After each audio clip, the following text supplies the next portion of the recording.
പ്രിയപ്പെട്ട സാക് സഫാരിയുടെ പ്രേക്ഷകരെ, എല്ലാവർക്കും ഹൃദ്യമായ ഒരു പുതുവത്സര ആശംസകൾ നേരുകയാണ്.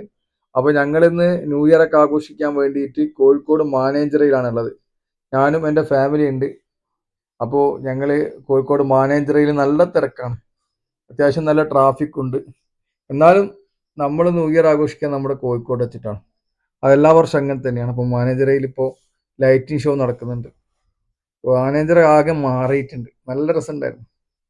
MT മരിച്ച അന്നാണ് ഇതിന് ലീവായിരുന്നു, ഇവിടെ ഒന്നും ഉണ്ടായിരുന്നില്ല. ബാക്കി എല്ലാ ദിവസവും ഇവിടെ ഒരുപാട് ആളുകൾ വന്ന് വളരെ ജനനിബിഡമായ ഒരു ഷോ തന്നെയാണ് ഈ ലൈറ്റ് ഷോ. എന്തായാലും ഇപ്പോൾ കുറച്ച് വർഷങ്ങളായിട്ട് ഇപ്പോൾ മാനേജറിൽ ഈ ഷോ നടന്നു വരികയാണ്. ഇപ്പം ഭാര്യയും മക്കളൊക്കെ പറഞ്ഞു അതൊന്നും കാണണം, എല്ലാ വർഷം പോകുന്നല്ലേ. അപ്പോൾ ഞങ്ങൾ ഈ പ്രാവശ്യം ലുലു മാളിൽ പോകാനായിരുന്നു വിചാരിച്ചത്. അപ്പോൾ അത് കട്ട് ചെയ്തു. മാനേജറിൽ വന്നു, ആ ലൈറ്റിംഗ് എക്സിബിഷനൊക്കെ ഒന്ന് കണ്ടു. നല്ല രസമായിട്ട് ചെയ്തിട്ടുണ്ട് കേട്ടോ. വളരെ ഭംഗിയായിട്ടാണ് ഓരോ ലൈറ്റിംഗ് സെക്ഷനും അലങ്കരിച്ചിരിക്കുന്നത്. അപ്പോൾ നമ്മളൊക്കെ മാനേജറിൽ സ്ഥിരമായിട്ട് കോഴിക്കോട് ഉണ്ടാകുന്ന സമയത്ത് ഈവനിങ് ഒക്കെ പോയിരിക്കുന്ന സ്ഥലമാണ് മാനേജറ. പിന്നെ മാനേജർക്ക് വേറൊരു പ്രത്യേകത വെച്ചാൽ കോഴിക്കോടിൻ്റെ ദാഹം അകറ്റുന്ന ഒരു ചിറ അല്ലെങ്കിൽ ഒരു കുളം, അതാണ് ആ കുളം, മാനേജറ കുളം. ഈ അടുത്ത് കുളം പറ്റിയൊരു സീനൊക്കെ എല്ലാവരും കണ്ടിട്ടുണ്ടാവും. അപ്പോൾ ആ കുളത്തിന് ചുറ്റും ഇതുപോലെ ഒരു ഉദ്യാനമൊക്കെ ഉണ്ടാക്കി കോഴിക്കോട് നഗരത്തിന്റെ ഹൃദയഭാഗത്ത് എല്ലാവർക്കും പരസ്പരം കണ്ടുമുട്ടാനും സ്നേഹം പങ്കിടാനൊക്കെയുള്ള നല്ലൊരു വേദിയാണ് ഇന്ന് മാനേജറാന്ന് പറഞ്ഞത്. കോഴിക്കോടിന്റെ സാംസ്കാരിക ചരിത്രത്തിന്റെ ഭാഗം തന്നെയാണ് മാനേജറയും അതിന്റെ തൊട്ടടുത്ത് കിടക്കുന്ന മിഠായിത്തെരുവും അതുപോലെ തന്നെ പബ്ലിക് ലൈബ്രറിയുടെ പരിസരമൊക്കെ. അവിടെയൊക്കെ ഇപ്പോൾ നല്ല ജനത്തിരക്കാണ്. കാരണം എല്ലാവരും ഈ ഒരു ലൈറ്റിംഗ് എക്സിബിഷൻ കാണാൻ വേണ്ടി കണ്ട പിരമിഡൊക്കെ ഉണ്ടാക്കി വെച്ചിട്ടുണ്ടോ, എന്താ ഒരു ഭംഗിയല്ലേ. പിരമിഡൊക്കെ ഉണ്ടാക്കി വെച്ചിട്ടുണ്ട്. അതിൻ്റെ അടുത്ത് നിന്നൊക്കെ ആൾക്കാർ ഒന്ന് ഫോട്ടോക്കൊക്കെ പോസ് ചെയ്യുന്നുണ്ട്. ഇത് കോഴിക്കോട് ജില്ലക്കാർ മാത്രമല്ല, പല ഭാഗത്തു നിന്ന് ആൾക്കാർ വരുന്നുണ്ട്. ഇതേ ടൈമിന് തന്നെ നമ്മൾ കോഴിക്കോട് ബേപ്പൂര് വാട്ടർ കൃഷി നടക്കുന്നുണ്ട്. അപ്പോൾ കേരള ടൂറിസം വകുപ്പിന്റെ നേതൃത്വത്തിലൊക്കെയാണ് ഈ പരിപാടികളൊക്കെ നടക്കുന്നത്. ഓരോ സാധനങ്ങളൊക്കെ ഉണ്ടാക്കി വെച്ചിട്ടുണ്ട്. അതിലേക്ക് ലൈറ്റിങ് വരുമ്പോൾ നല്ല ഭംഗിയാണ്. അപ്പൊ അതിനെ ബാക്ക്ഗ്രൗണ്ട് നിർത്തി ഫോട്ടോ എടുക്കാനൊക്കെ നല്ല ഭംഗിയാണ്.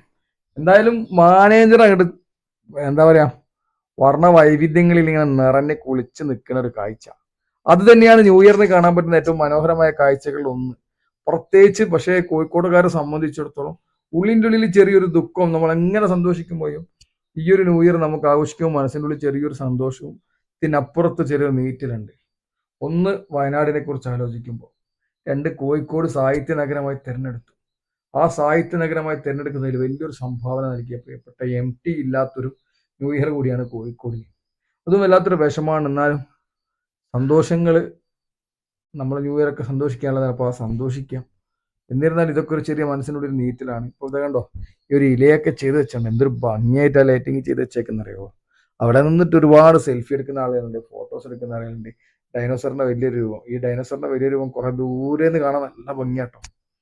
കുറെ ദൂരെ നിന്നാണ് നമ്മൾ ഇതൊക്കെ എടുത്ത്, പക്ഷെ അതിനെ അടുത്തുനിന്ന് കാണാനേക്കാട്ടി കൂടുതൽ അതിന്റെ ദൂരെ കളറാ ഭംഗി. ഈ പിരമിഡിന്റെ കളറാണ് എന്നെ ഏറ്റവും കൂടുതൽ അട്രാക്റ്റീവ് ആക്കുന്നത്. ഇത് ഹിമക്കരടികളാണ്. അതൊരു മഞ്ഞുമലയൊക്കെ ചെയ്തു വെച്ച് ആ മഞ്ഞുമലയുടെ അത് പിന്നെ സ്ഥിരമായിട്ട് അവിടെ ഉണ്ടാകുന്നൊരു ശില്പമാണ്. ആ മഞ്ഞുമലയുടെ മേലെ ഹിമക്കരടിയൊക്കെ വെച്ചുള്ള സംഭവം, പിരമിഡ്, ഇതൊക്കെ ഇഷ്ടംമാതിരി ആളുകൾ. ചെറിയൊരു പ്രയാസം എന്ന് വെച്ചാൽ അവിടെ കുറച്ച് പൊടിശല്യം ഉണ്ടെന്നല്ലോ. ഇത് ഗ്ലോബാട്ടോ, വലിയൊരു ഗ്ലോബാണ്. ആ ഗ്ലോബിന്റെ ഉൾവശമാണിത്. ഈ ഗ്ലോബില് ഒരു എന്താ പറയുക, രാജ്യത്തിന്റെ ഒക്കെ ഒരു സിമ്പിളൊക്കെ വെച്ചിട്ട് നമ്മുടെ കേരളം അതിൻ്റെ കൂടെ. അപ്പോൾ കേരളത്തിന് ഇമ്പോർട്ടൻസ് കൊടുത്തിട്ടുള്ള ഒരു ഗ്ലോബാണിത്. ഇതൊക്കെ നല്ല ഹാരായിട്ട് അവിടെ ചെയ്തിരിക്കുന്നത്. എന്തായാലും ഇതിന്റെ പിന്നിൽ പ്രവർത്തിച്ചവർക്ക് നമ്മൾ എന്തായാലും ഒരു ബിഗ് സല്യൂട്ട് കൊടുത്താൽ മതിയാവും. കാരണം അത്രയും നല്ല രൂപത്തിലാണ് അവർ വർക്ക് എടുത്തേക്കുന്നത്. ഇപ്പോൾ ഫാമിലി ആയിട്ടും അല്ലാതൊക്കെ തന്നെ ഒരുപാട് ആളുകൾ വരുന്നുണ്ട്. പക്ഷെ ഇത് റീൽസിന്റെ ഒരു കാലഘട്ടം ആയതുകൊണ്ട് തന്നെ ഇത്തരം എക്സിബിഷൻ ഒക്കെ ഉണ്ടാകുന്ന സമയത്ത് ആളുകൾ പോയി പരമാവധി അതിൻ്റെയൊക്കെ ഭാഗമായിട്ട് മാറും, റീൽസ് എടുക്കാനും മറ്റും കാര്യങ്ങളൊക്കെ വേണ്ടി. കോഴിക്കോട് ഇപ്പോൾ രണ്ടാമത്തെ, എനിക്ക് തോന്നുന്നത് പുതിയാപ്പ ഉണ്ടായിരുന്നു. ഞങ്ങൾ പുതിയാപ്പ വരാൻ നിന്നായിരുന്നു. എന്നാൽ ആ സമയത്ത് നല്ല ബ്ലോക്കും കാര്യങ്ങളൊക്കെ ഉണ്ട്, പുതിയാപ്പ വന്നില്ല. അപ്പോൾ പുതിയാപ്പ, അതുപോലെ തന്നെ ഈ ഒരു ലൈറ്റിംഗ് ഷോ, അതൊക്കെ കോഴിക്കോടിനെ സ്കൂൾ പൂട്ടിയ സമയത്ത് കുട്ടികൾക്കൊക്കെ വളരെ നന്നായിട്ട് ആസ്വദിക്കാൻ പറ്റി, പ്രത്യേകിച്ച് ആ ക്രിസ്മസ് ടൈമിനൊക്കെ. എന്തായാലും നല്ല കാര്യം, വളരെ നല്ലൊരു കാര്യം തന്നെയാണ് ബന്ധപ്പെട്ട വകുപ്പ് അധികാരികൾ ചെയ്തിട്ടത്. ഇവിടെ രസം എന്താണെന്ന് വെച്ചാൽ ഈ ഒരു ലൈറ്റിംഗ് എക്സിബിഷൻ നടക്കുമ്പോൾ അതിനോട് ചേർന്ന് തന്നെ കുറെ ലൈറ്റിംഗ് ടോയ്സുകൾ വിൽക്കുന്ന ആളുകൾ. അത് അതിഥി തൊഴിലാളികളാട്ടോ. അതിഥി തൊഴിലാളികൾ കുറെ ലൈറ്റിംഗ് ടോയ്സ്, വേറെ ഒന്നുമില്ല, ലൈറ്റിംഗ് ടോയ്സ്. തലയിലിടുന്ന റിബൺ അടക്കം ലൈറ്റിംഗ് ആയിട്ടുള്ള അതിനൊക്കെ ധാരാളം ആളുകളുണ്ട്. ഇതൊക്കെ വാങ്ങിയിട്ട് തലയിലിടുക, തലയിലിട്ട് പോയിട്ട് സെൽഫി എടുക്കുക. അതൊക്കെ അങ്ങനെ എന്താ പറയാ, ഓരോ വിഭാഗം ആളുകൾ. ചില ആളുകൾ അവിടെ ഇരുന്ന് ന്യൂ ഇയറിന്റെ കാര്യങ്ങൾ, ന്യൂ ഇയറിന്റെ ആശംസകൾ നേരുന്ന ആളുകളുണ്ട്, പാട്ട് പാടുന്ന ആളുകളുണ്ട്, കൊച്ചുകുട്ടികൾ കളിക്കുന്നുണ്ട്. അപ്പൊ ഇതൊക്കെ ഈ ലൈറ്റും വിസ്മയത്തിന്റെ ഇടയിൽ മനസ്സും എന്താ പറയാ സന്തോഷിക്കുന്ന കുറെ നല്ല നല്ല മുഹൂർത്തങ്ങൾ. അതുപോലെ പലരെയും നേരിട്ട് കാണാനും കുറെ കാലത്തിന് ശേഷമുള്ള സുഹൃത്ത് ബന്ധം പുതുക്കാനൊക്കെ നല്ല വളരെ എന്താ പറയാ ഒരു ചാൻസ് കിട്ടുന്ന സ്ഥലം കൂടി കേട്ടോ മാനേജറ. എനിക്ക് തന്നെ എന്റെ 12 സുഹൃത്തുക്കളെ അവിടെ നിന്ന് കിട്ടിയിട്ടുണ്ടായിരുന്നു. ഇത് ഹിമക്കാരടിയാണ്. ആ ഒരു മഞ്ഞുമലയൊക്കെ ചെയ്തിട്ട് അതിന്റെ ചുറ്റും ഇതൊക്കെ ചെയ്ത് സെറ്റ് ചെയ്ത് വെച്ചപ്പോൾ എന്തൊരു ഭംഗിയാന്നര കാണാം. ഹിമക്കാരടി, അതുപോലെ തന്നെ മഞ്ഞുമല, ഗ്ലോബ്, അങ്ങനെ ഒരുപാട് ലൈറ്റിംഗ് കുറെ സാധനങ്ങളൊക്കെ ചെയ്ത് വെച്ചിട്ടുണ്ട്. എന്തായാലും ഇത് സ്ഥിരമായിട്ടുണ്ടാവും, എല്ലാ ന്യൂ ഇയറോടനുബന്ധിച്ചും ക്രിസ്മസിനോടനുബന്ധിച്ചും ഉണ്ടാവും തന്നെയാണ് പ്രതീക്ഷിക്കുന്നത്.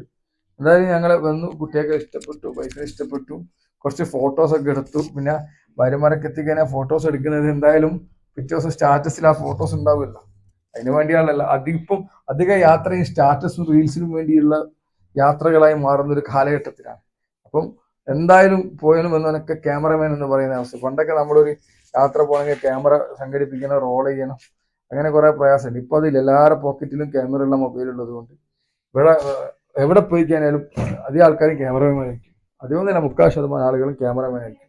ഇവിടെ ഒരു ലൈറ്റിംഗ് പന്തലുണ്ട്. ഈ ലൈറ്റിംഗ് പന്തലിനുള്ളിൽ നല്ല തിരക്കാ, ഫോട്ടോ എടുക്കാൻ വേണ്ടിയില്ല, നല്ല തിരക്കാ. എനിക്കെന്നെ അറിയാം, എല്ലാവരും ക്യാമറ വെച്ച് ഫോട്ടോ എടുക്കുന്നു. എന്തായാലും ന്യൂ ഇയറിന് വ്യത്യസ്തമായ കുറെ കാഴ്ചകൾ കണ്ടു. കോഴിക്കോട് എന്താ പറയാ ചെറിയ ഭക്ഷണങ്ങൾ കഴിച്ചു. പിന്നെ ഇവിടെ കൂടുതൽ നിൽക്കാൻ സമയമില്ല. നാട്ടിലെത്തിയിട്ട് നാട്ടില് എൻ്റെ ഒരു ഫാമിലി ഫ്രണ്ടിന്റെ കുടുംബത്തിലാണ് ഇന്നത്തെ ന്യൂ ഇയർ ആഘോഷം. അപ്പൊ അവിടെ പോകണം, പടക്കം പൊട്ടിക്കണം, കുറെ പരിപാടികൾ നടത്തണം, ഫുഡ് കഴിക്കണം. അപ്പൊ തൽക്കാലം മാനേജർ സ്കോറിലെ കാഴ്ചകളൊക്കെ കണ്ട് ഞാനിപ്പോ എന്റെ പ്രശാന്ത്